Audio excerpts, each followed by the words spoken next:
everyone, my name is Bharti C. In this video, we are going to discussing about variables in a Java. Let's get started. Variables is an identifier that denotes a storage location used to store a data value. Variable may take different values at different times during the execution of a program. Variable's name can be chosen by the programmer in a meaningful way so as to reflect what it represents in the program. Example: average height, class strength, total height, etc. Variable names may consist of alphabets, digits, and underscore and dollar characters. Some condition must be followed while writing the variables. First one, they must not be begin with a digit. Second one, uppercase and lower cases are distinct. Third one, it should not be a keyword. Fourth one, white space is not allowed. Fifth one, variable names can be of any length. Giving the value to the variable. A variable values assigned two methods. First one is using the assignment statement. Second one by using a read statement. First one, assignment statement. A simple method of giving value to a variable is through the assignment statement as follows. Variable name is equal to values. For example, a is equal to 0 and b is equal to 200 semicolon and s is equal to in single quotation x is equal to and sometimes the all values are equal, then the variable are declared like x is equal to y is equal to z is equal to 0 and type of variable name is equal to value. In this way is also variable can be declared. Int x is equal to 5, character s is equal to x and double a is equal to 5.5, etc. And sometimes all variables are similar data types, then you write the float x comma y comma z and int m is equal to 5 comma n is equal to 10 and mn is equal to 10, etc. Read statement. Second method is a read statement. We may also give values to variables interactively through the keyboard using the readline method. The readline method, which is invoking using a object of the class data input stream, read the input from the keyboard as a string which is converted to the corresponding data type using the data type wrapper classes. For example, this is one of the program. Here we are reading the data from the keyboard. First line of the program, first we are importing the packages of input output packages. In input output packages, the class is there, that is inbuilt class, that is data input stream. And next line is declaring the class, and class name is here I am using the reading. And next one is a public static void main methods are used. And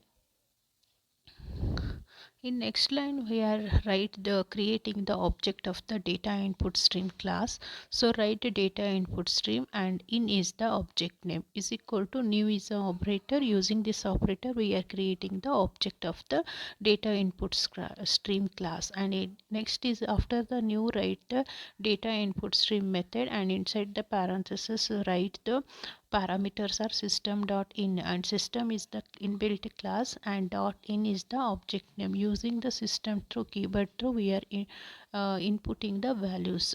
And next line is declaring the values are two values are I am declaring here variables. Int number is equal to 0 and another one is a float, and float number variable name is a float number is equal to 0.0f.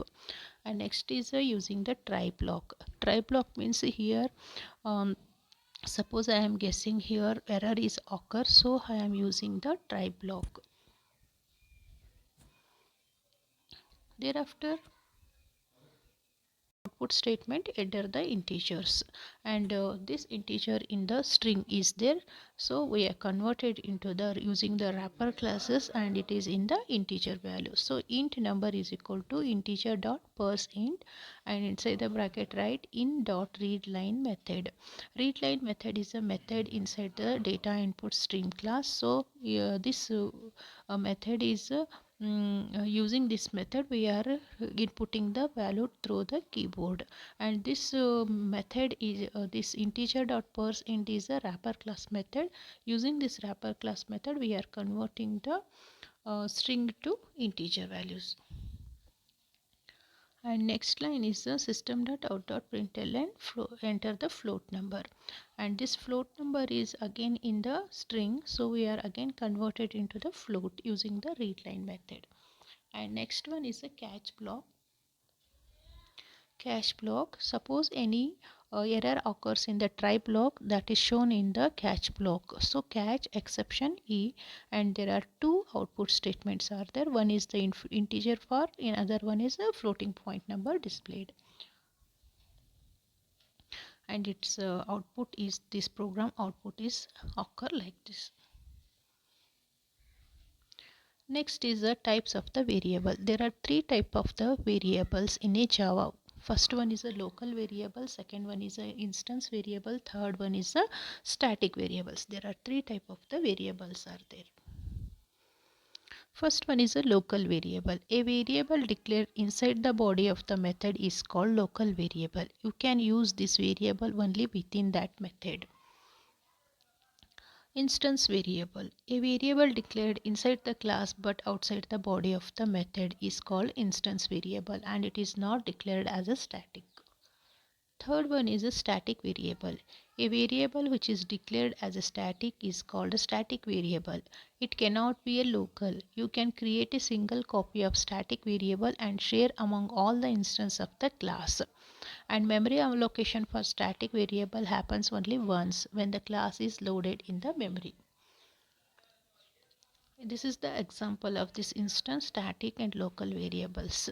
Class A is a class name. A is a class name, and here int data is equal to 50 is a instance variable, and static int m is equal to 100 is a static variables, and void method is the method of the class A, and inside the method I am writing the local variable int n is equal to 90.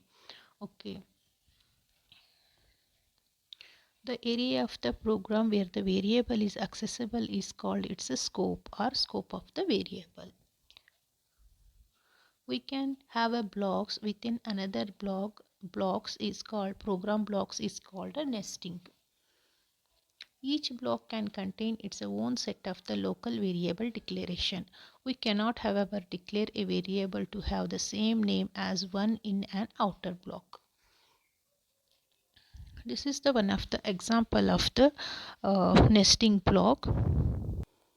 The variable x declared in a block 1 is available in all the three blocks. However, the variable n declared in a block 2 is available only in the block 2 because it goes out of the scope at the end of the block 2. Similarly, m is accessible only in the block 3. Thank you for watching the video.